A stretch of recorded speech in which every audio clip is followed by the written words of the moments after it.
Are you ready to uncover the mysteries that have been hidden away for centuries in the smallest country in the world? The Vatican is a place of power and intrigue, where only a select few are granted access to its secret archives. What secrets are hidden in the labyrinth corridors and underground bunkers? Some believe that the Vatican has had contact with extraterrestrial civilizations, and that its ancient archives hold the key to a hidden history of secret powers, societies, and even apocalyptic prophecies. But what is the truth? Join us as we explore the fascinating and mysterious world of the Vatican and discover what secrets lie within its walls. This is a journey you don't want to miss. Welcome to the new episode of Vatican is the smallest country in the world, but also one of the most mysterious. A country where only about 1,000 people live, and there is not a single hospital.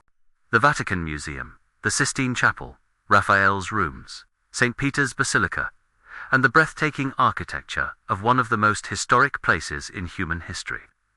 And yet, the most interesting thing is not what lies on the surface, but what lies beneath. It is there that the secret archives are located, in a place inaccessible to ordinary people. The archives of the Vatican are amazing. They are the true labyrinth of corridors and floors, full of books, scrolls, and individual sheets. It is estimated that if all the contents of the archive were arranged in a straight line, it would exceed 80 kilometers. Ancient texts, lost documents, objects, over 200,000 manuscripts, and a bunch of other things that are kept extremely strictly. Of course, as with any other secret, there are various theories about the secret archives. Some believe that the Vatican has contact with intelligent beings outside our planet and is working with them. That in the ancient archives lies a slightly different story, a history of secret powers, societies, and apocalyptic prophecies. Already in the 1st century, the Catholic Church began to make its notes, and as they were entrusted to the first popes, they assumed the commitment and responsibility of carrying them everywhere with them. With the spread of religion and the rapid accumulation of archives, the Church was forced to start storing them somewhere, and decided that it would be the home of the Pope. So when a Pope dies, his successor will be able to continue the work of his ancestors. In 1404, the Vatican was attacked, and Pope Innocent VII was forced to leave Rome, as more than 1,000 years of archived history was thrown into the streets like ordinary trash. Thanks to this and several other cases in which important documents were lost, the Vatican decided that it had to store everything in a safe and well-guarded place. The archive officially begins to exist in 1612. During the time of Pope Paul V, the oldest documents that he managed to collect date back to the 8th century. At least that is the official statement. It is very likely that there are also much older texts. In 1612, Pope Paul V ordered that all the archives of the Church to be kept in one place right under the Vatican, and since then it has been officially known as Archivum Secretum Apostolicum Vaticanum. From then on, it has not changed its location. The archive looks more like a fortress, an underground bunker, than a library. There is only one entrance, although there are doubts about that as well. We all know about the immense influence of the Vatican and the Roman Empire over the years, and how they changed the course of history. Precisely for this reason, in the secret archives is not only the history of the Church, but of all humanity. Therefore, it is quite natural that a number of conspiracy theories have emerged. Let's first start with what is truly established as being kept in the Vatican's archive. It is full of historically valuable documents. There are many letters here, written by various individuals to the corresponding Roman Pope at the time. The archive keeps the official edicts of the popes. For example, the document by which the German heretic Martin Luther was excommunicated from the Church. Another interesting edict is Inter Terra, the one by which Pope Alexander VI in 1493 divided the world at the time into zones of influence between Spain and Portugal. Obviously nothing new under the sun. The USSR and the US are not the first who want to divide the world. In 2001, the archives of the Knights Templar were found after being lost for many years. A long, almost 60-meter scroll with details about the process of 1307 against the Templar Knights. At the end of the 13th century, when the Templar Order was in its power, when they were all over Europe, they were prosecuted for crimes, condemned, publicity burned, and killed. But the documents in the Vatican completely changed the course of history of the Templars and the Pope at that time. Another similar handwritten text contains information about the process against Galileo Galilei from 1633, in which he was accused because he claimed that the earth revolves around the sun, and not vice versa, as everyone thinks. An interesting document is the Doctrine of the Immaculate Conception of the Virgin Mary, written in 1854. Also, the letter of Michelangelo to Pope Julius II, in which he requests to be paid for the work of the Sistine Chapel. Letters from King Henry VIII, Abraham Lincoln, and Jefferson Davis. The genealogy of Jesus. We know that the biblical texts have been manipulated. They do not correctly tell the earthly story of Jesus. The truth is completely different, and the Vatican knows it in detail. According to a number of researchers and historians, documents about the true life of Jesus are kept in Rome, but the Church is silent about them, and will never announce them because the truth will shatter people's established views. The truth is that the Vatican is silent about almost the entire life of Jesus until his completion of the age of 30. Researchers, and also writer Dan Brown, speculate that Jesus had a spouse and children. There are documents available for this, but it's not convenient to show them. They would expose the Church, thousands of its servants, and ultimately question the need for a pope. The skeptics are 100% sure that there is nothing more than what the Vatican represents, arguing that the name itself is not translated correctly. The Latin word secretum means private, and they believe that, like any other organization, in their archives they only keep personal letters of the popes and personal documents concerning the Church. The Vatican is so keen on this that even in 2019 they officially changed the name of the archives from the Secret Archives of the Vatican to the Vatican Apostolic Archives. There's just one problem. Despite the name change, the archives remain a secret. Who and how can access the Vatican archives? For many centuries, practically no one had access to them except the Pope himself. It was not until 1881 that Pope Leo XIII gave, albeit rather limited, access to this treasure trove of information. To be admitted to the archives, one must be a renowned scholar approved by the holy authorities of the Vatican.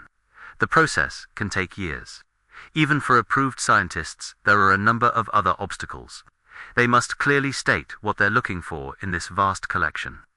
They're not allowed to just poke around. Let's say you're a researcher, and your letter is approved for entry. You pass security and enter. Okay.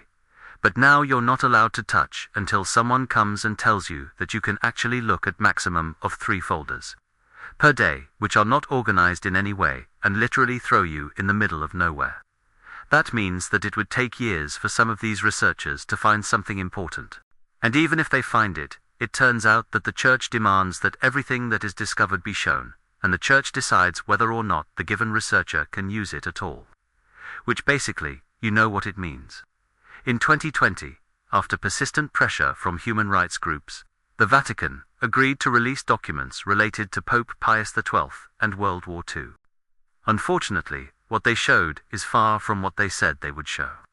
It turns out that the Vatican keeps its secrets very tightly, no matter what happens, who is willing to unravel them, or what time in history it happens.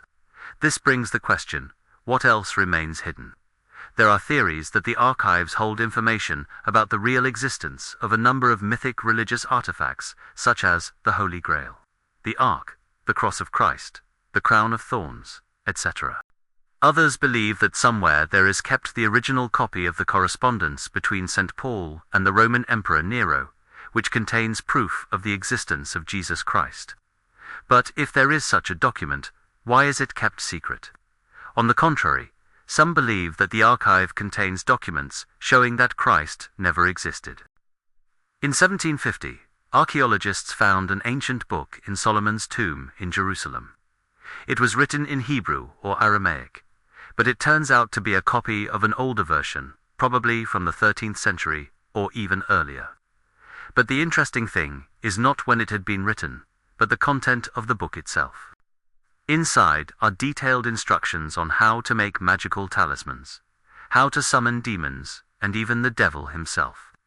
The book became known as the Grand Grimoire, as according to the Vatican, they owned it, and it was stored in the archives.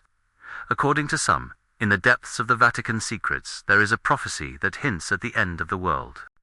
This is not just a theory, it is a reality, and even forced the Church to speak about it. But no one is sure that her promise was adequate.